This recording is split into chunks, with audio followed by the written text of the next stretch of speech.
Capítulo 1. Pruebas y bendiciones. Comienza el avivamiento.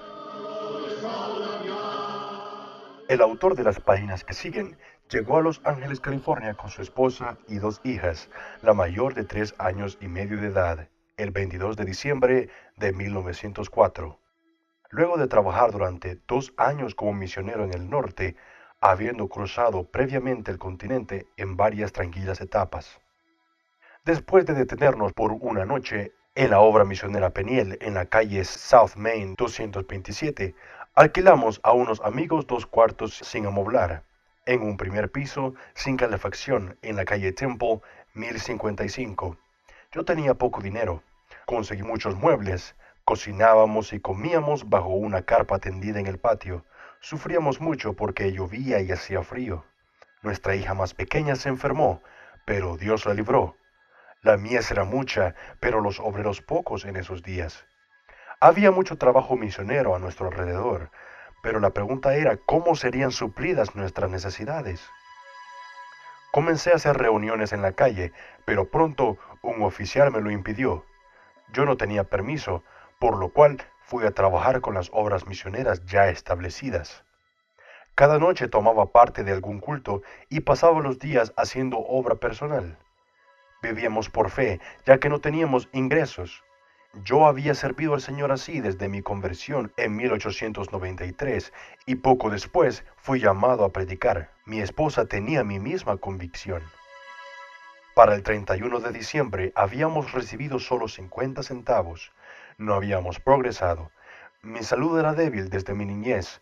En ese momento escribí en mi diario: mi salud es muy débil, pero creo que viviré para ver terminada mi obra. A pocos les gusta ir a los lugares difíciles, pero mi tarea es ir donde otros no quieren ir. Parece que Dios solo puede conseguir un hombre que no tiene más motivo por el cual vivir que el cielo para la obra, porque lo que se necesita es un hombre con esa fortaleza. Me alegra que Él me use hasta lo último para su servicio. Prefiero gastarme a arrumbarme. Prefiero morir de hambre para Dios, si es necesario, que engordar para el demonio. Ese era el espíritu de mi consagración. El 2 de enero testifiqué y ayudé en una reunión que duró todo el día en la iglesia evangélica metodista de Boyle Heights, a la que llegué a pie, ya que no tenía dinero para tomar un coche. Estaba muy cansado de volver, por lo que le pedí al Señor que me llevara en coche y encontré una moneda en la acera. Así volví a casa en coche. Prediqué en la obra misionera de la calle Quinta, que era controlada por salsa ardiente. Dios me ungió con su gracia mientras exhortaba a encontrar el punto medio entre el formalismo y el fanatismo. La gente se estaba volviendo loca. Jesús fue crucificado entre 2 ladrones. El diablo parte una obra por la mitad y huye llevándose el corazón, dejando a los santos en los extremos, y así destruye todo. Somos criaturas de extremos.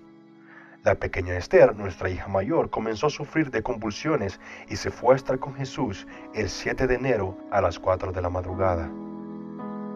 Ella había sufrido toda su vida, era muy débil desde el día que nació. Esta vez parecía que la voluntad de Dios era llevársela.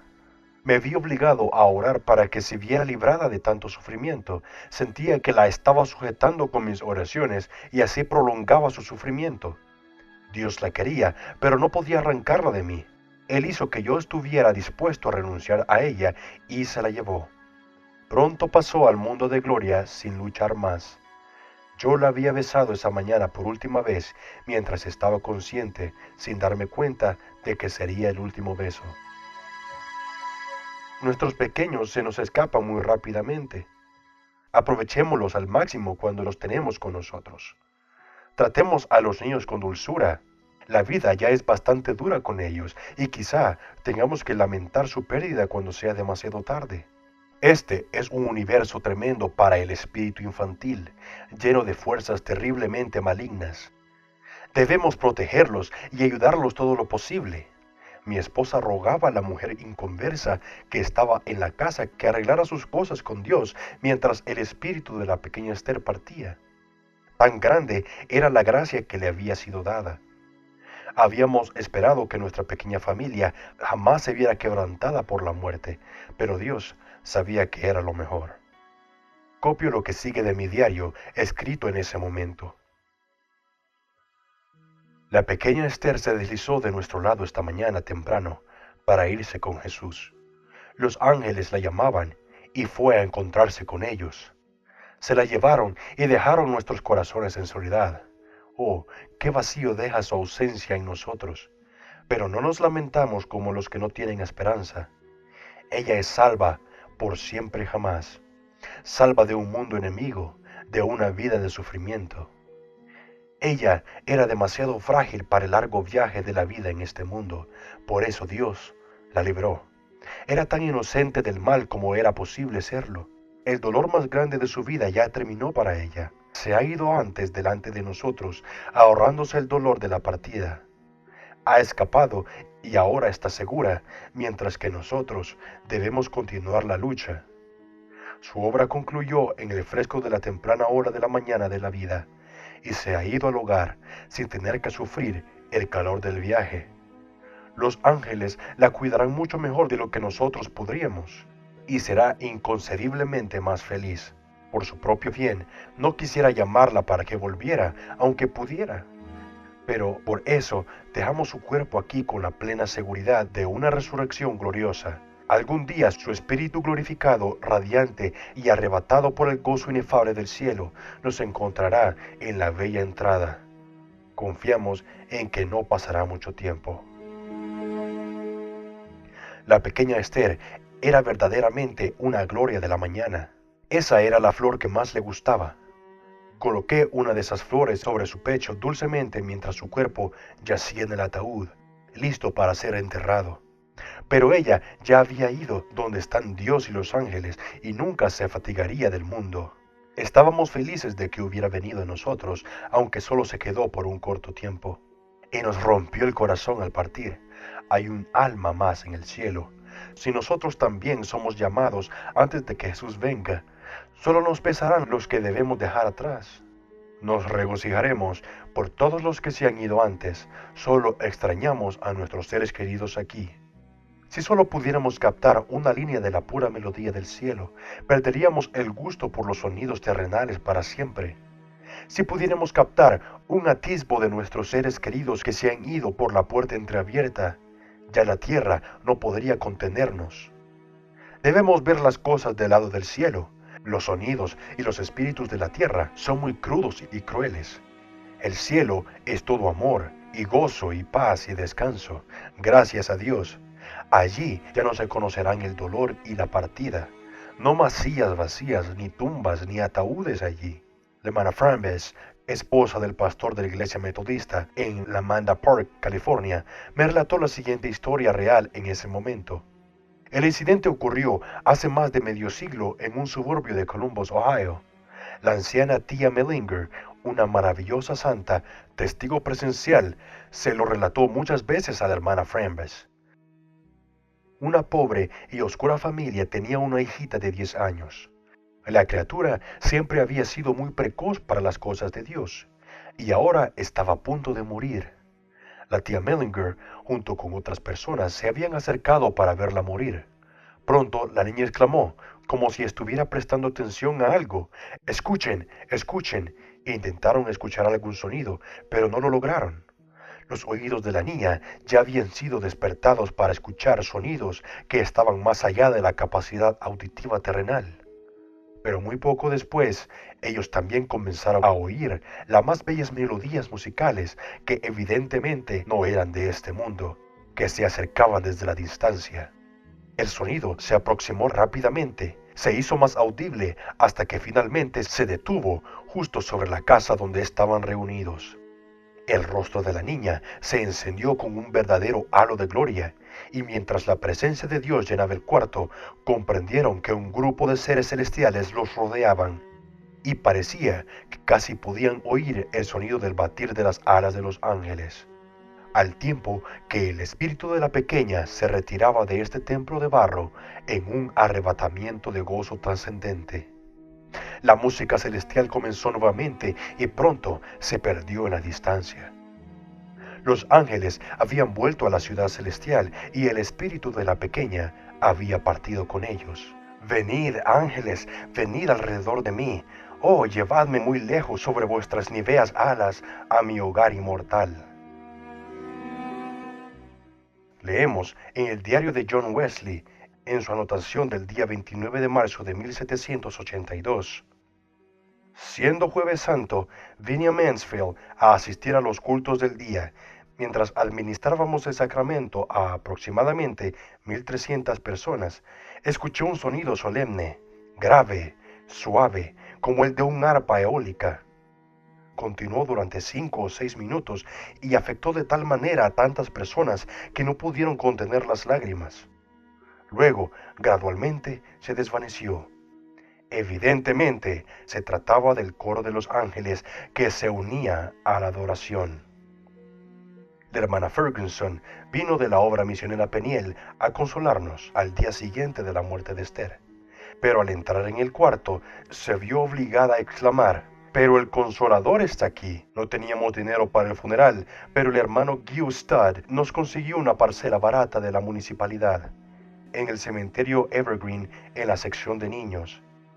Esther yace enterrada entre los niños de otros países, y así sigue siendo una pequeña misionera, como lo fuera en la vida.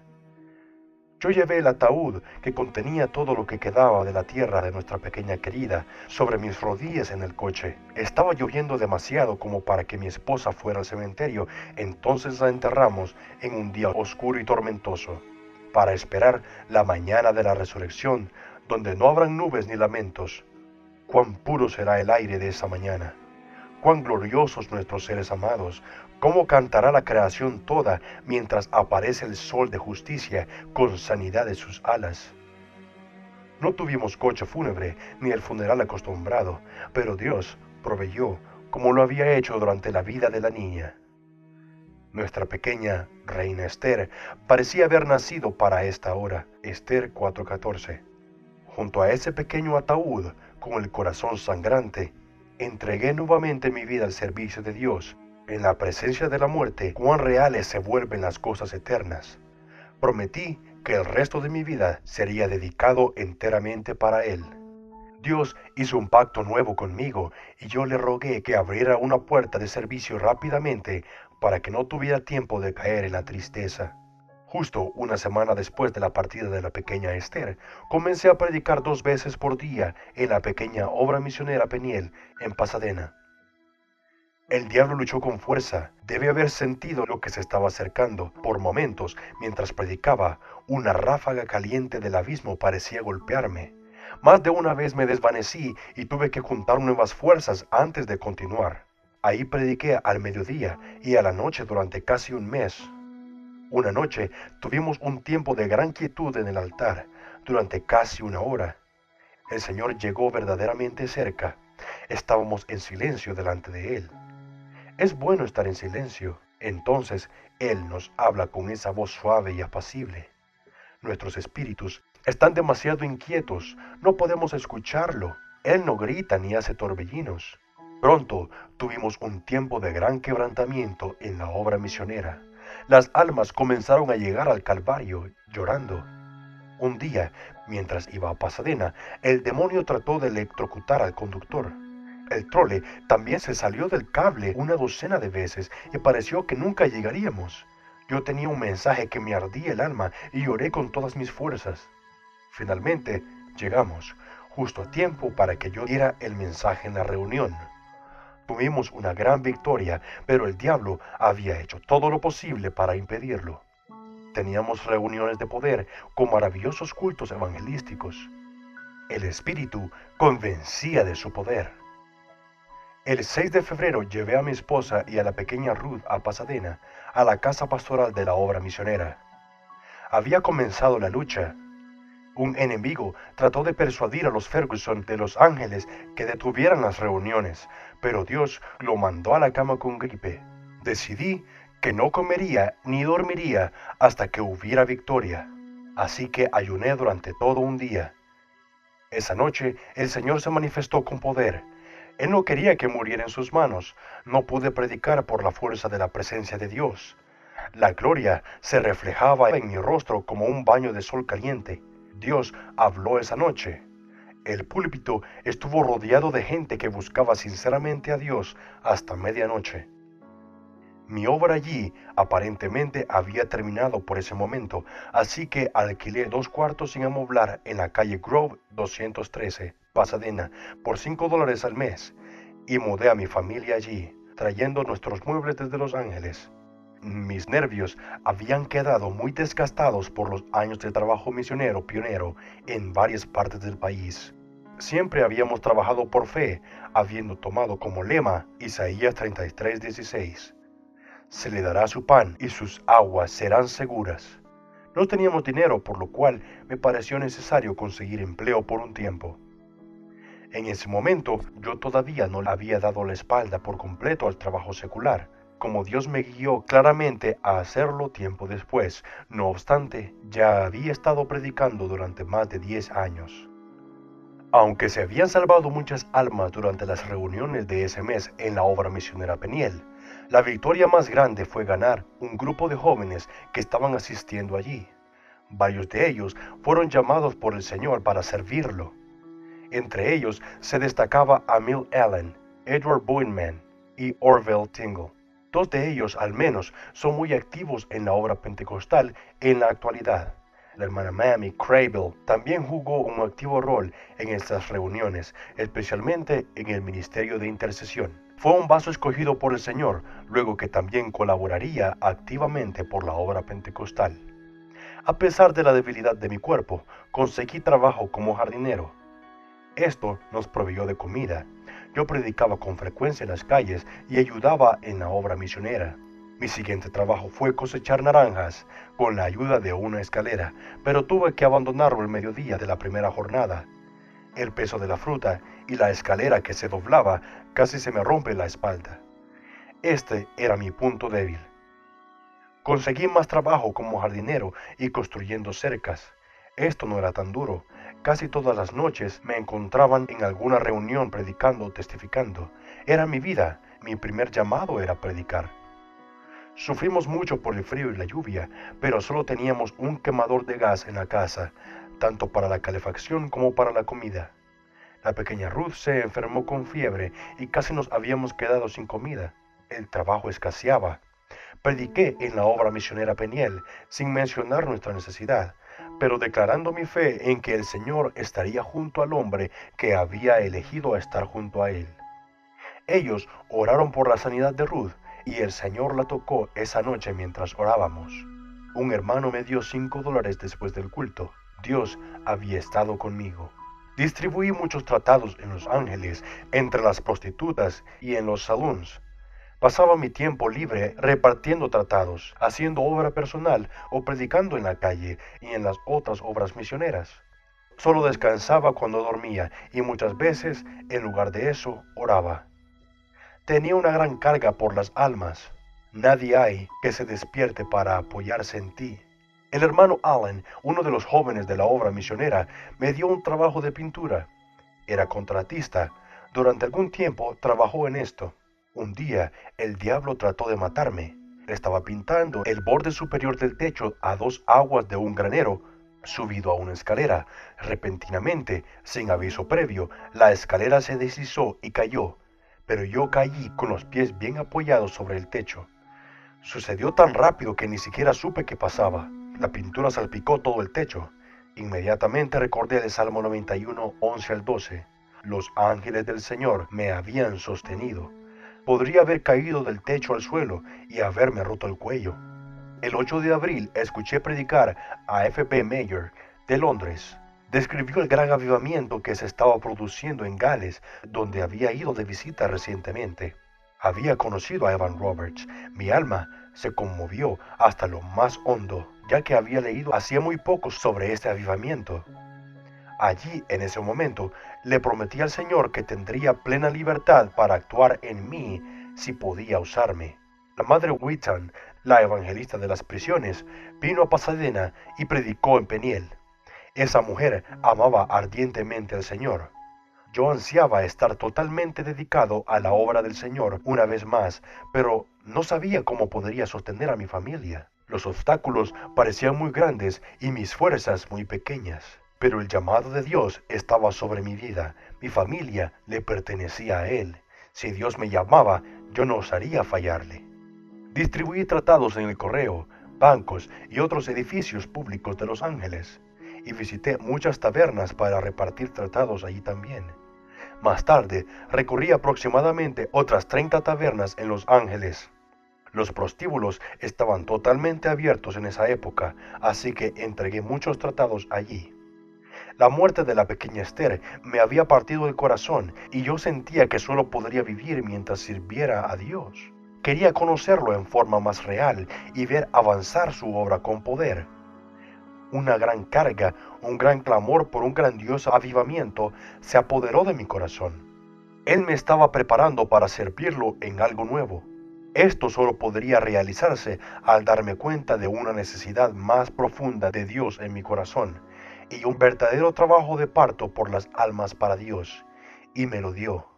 Muchos estaban siendo preparados de manera similar en ese momento, en distintas partes del mundo. El Señor se estaba preparando para visitar y librar a su pueblo una vez más. Se necesitaban intercesores. Y se maravilló que no hubiera quien se interpusiese. Isaías 59:16.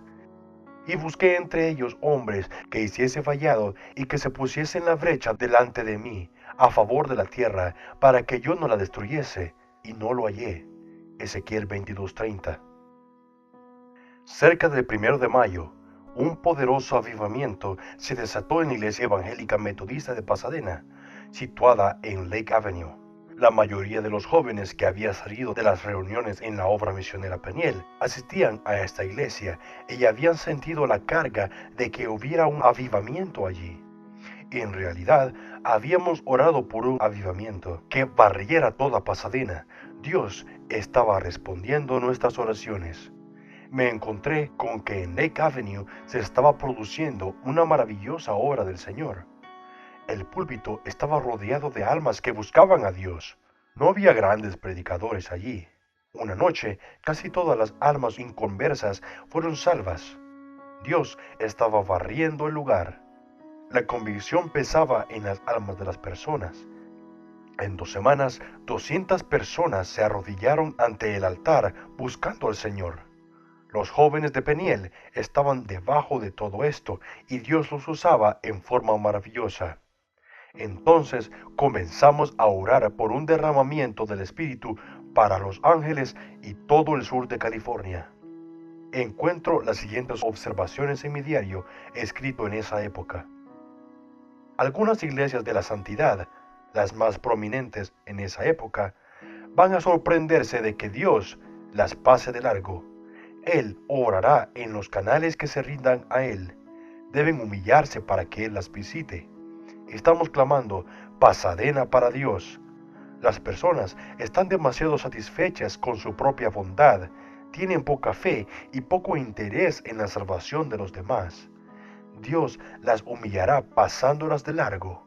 El Espíritu nos inspira a orar por un derramamiento poderoso y amplio. Grandes cosas nos esperan. Pedimos en grande que nuestro gozo sea completo. Dios se está moviendo. Estamos orando por las iglesias y por sus pastores. El Señor visitará a los que se rinden a Él. Y lo mismo se aplica hoy al pueblo pentecostal. Su fracaso o su éxito final para Dios será determinado por este factor. Debemos mantenernos humildes y pequeños a nuestros propios ojos. Si nos dejamos elevar por el sentimiento de nuestra propia importancia, estamos perdidos. La historia se repite en relación con esto. Dios siempre ha buscado un pueblo humilde. Él no puede usar otro. Martín Lutero, el gran reformador, escribió: cuando nuestro Señor y Maestro Jesucristo dice arrepentirse, quiere decir que la vida entera del creyente sobre la tierra debe ser un constante y perpetuo arrepentimiento. El arrepentimiento y el dolor, es decir, verdadero arrepentimiento, duran mientras el hombre está disgustado consigo mismo, es decir, hasta que pasa de esta vida a la eternidad. El deseo de la autojustificación es causa de muchos dolores del corazón. Siempre hay mucha necesidad de preparar el corazón en humildad y apartado de los demás, antes de que Dios pueda venir en forma concreta. La profundidad de un avivamiento será determinada exactamente por el espíritu de arrepentimiento que éste logre. En realidad, esta es la clave de todo verdadero avivamiento nacido de Dios. El 12 de mayo, Dios trabajó en lo relativo a darle todo mi tiempo a Él, e hizo que le diera la espalda finalmente y para toda la vida a todo empleo secular. Dios quería ahora que yo confiara totalmente en Él para sostenerme a mí mismo y a mi familia. Acababa de recibir un librito, El Gran Avivamiento de Gales, escrito por S.B. Shaw. Salí a caminar un poco antes de desayunar y comencé a leerlo. El Señor había tratado de llevarme a tomar esta decisión sobre el servicio a Él durante años. Entonces celebramos un nuevo contrato. Él iba a tener el resto de mi vida en su totalidad y yo jamás me atreví a romper este contrato. Me encanta trabajar y algunas veces he estado terriblemente tentado a hacerlo ante una aparente necesidad. Siempre he trabajado más de lo que mis fuerzas naturales me lo permitían razonablemente. Mi esposa me guardó el desayuno, pero yo no regresé hasta el mediodía. Había perdido el apetito por la comida. El espíritu, por medio de este pequeño libro, me hizo arder. Visité a 3 predicadores y oré con ellos y varios otros obreros antes de volver a casa al mediodía. Había recibido una nueva comisión y una nueva unción. Sentía la carga por un avivamiento. Un hermano me dio el dinero para un nuevo par de zapatos que necesitaba. El Señor ya estaba proveyendo. El diablo me estaba tentando en cuanto al contrato. Hacía 3 semanas que yo no trabajaba. Dios me había cerrado las puertas del trabajo. Durante algún tiempo pasé todos los días visitando gente y orando con ellos, distribuyendo el escrito de G. Campbell Morgan sobre el avivamiento de Gales. El espíritu de oración crecía en mí y decidí obedecer a la visión celestial. La cuestión del pan me había preocupado durante muchos años. Oré pidiéndole al Señor fe para confiar plenamente en Él. No solo de pan vivirá el hombre. Mateo 4:4. El Señor me bendijo con un mayor espíritu de exhortación al avivamiento entre las iglesias y me dio al mismo tiempo artículos para escribir en la prensa de la santidad. Comencé a escribir para El Camino de Fe y El Evangelista de Dios. Una noche me desperté gritando alabanzas a Dios. Él se apoderaba de mí cada vez más. Ahora yo iba día y noche exhortando a los hermanos a tener fe en Dios y esperar obras poderosas. El espíritu de profecía también vino con fuerza sobre mí. Aparentemente recibí don de fe por el avivamiento muy definido. Evidentemente estábamos en los comienzos de maravillosos días por venir y yo profetizaba continuamente sobre un derramamiento muy poderoso. Yo tenía un verdadero ministerio en la prensa religiosa y comencé a asistir a las reuniones de oración de varias iglesias para exhortarlas. Estábamos sin dinero y el diablo me tentaba para volver a trabajar. Debíamos la renta y yo solo tenía 50 centavos, pero el Señor escuchó nuestra oración. Estábamos por vender la cocina, teníamos que tener un techo para cubrirnos. Recibimos justo el importe que necesitábamos sin pedirlo a nadie. Dios fue fiel. El tratado de G. Campbell sobre el avivamiento de Gales extendió el fuego en las iglesias en forma extraordinaria. Visité también a muchos santos y comencé a vender el librito de Shaw, El Gran Avivamiento de Gales, entre las iglesias. Dios lo utilizó maravillosamente para promover la fe por un espíritu de avivamiento. Continué trabajando con la distribución de tratados en tabernas y negocios. Para esa época ya mis ropas estaban muy gastadas. En respuesta a la oración, el Señor me dio, por medio del hermano Marsh, un metodista de Pasadena, 2 juegos de ropa usada, uno liviano y otro más grueso para el verano y el invierno. Ambos eran mejores que el que yo estaba usando, así que recibí una doble bendición, el doble de lo que había pedido. Prediqué en la iglesia metodista de la Manna Park. 4 almas fueron salvas y otras quedaron bajo convicción de pecado. Uno salió corriendo de la reunión para no tener que rendirse al Señor. Comencé a visitar más iglesias y a escribir más mensajes para la prensa religiosa. Con frecuencia, el Señor permitía que pasáramos por grandes pruebas económicas, pero nunca dimos a conocer a la gente nuestras necesidades. Cierta vez solo teníamos un puñado de porotos en la casa, pero Dios nos proveyó antes de que termináramos de consumirlos. Un hermano me trajo una bolsa de papas como resultado de un testimonio que di en la primera iglesia evangélica metodista. Vale la pena obedecer a Dios. Prediqué nuevamente en la iglesia metodista de la Amada Park y la reunión continuó hasta pasada la medianoche. Cayó fuego esa noche. Luego nos retiramos a la casa pastoral y seguimos orando hasta casi entrada la mañana. Y yo le debía una semana de renta a la dueña de las habitaciones. El diablo entró en ella y me ordenó que le pagara inmediatamente o que me fuera. Pero Dios envió el dinero para la renta. Prediqué varias veces más en la Amanda Park y el fuego de Dios volvió a caer en forma maravillosa. Muchas almas fueron salvas.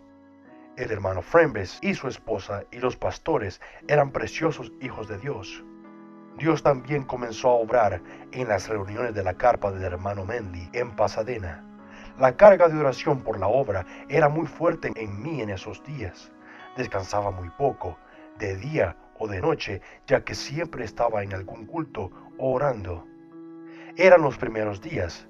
La lucha había comenzado. Tanto Dios como el diablo se estaban moviendo. En mayo de 1905 escribí en un artículo: mi alma arde al leer sobre la gloriosa obra de la gracia en Gales. Los 7,000 de la tierra, los que han estado con los que fueron perdonados, Ezequiel 9, que han estado gimiendo y clamando por la abominación y la desolación en la tierra, por el deterioro de la piedad vital para el cuerpo de Cristo, tienen una buena excusa para regocijarse en un momento y con una perspectiva como esta, en que Dios una vez más se está moviendo en la tierra. Pero, ¿dónde están los hombres que se despertarán para aferrarse a Dios? Que nuestra expresión clave en este momento sea California para Cristo. Dios busca obreros, canales, gusanos del polvo. Recordemos que debemos ser como gusanos para trabajar con Él. La vida de Jesús rebosa de oración por cada poro. Este género es demasiado para la mayoría de la gente. Pero, ¿no será este el último llamado de nuestro Señor?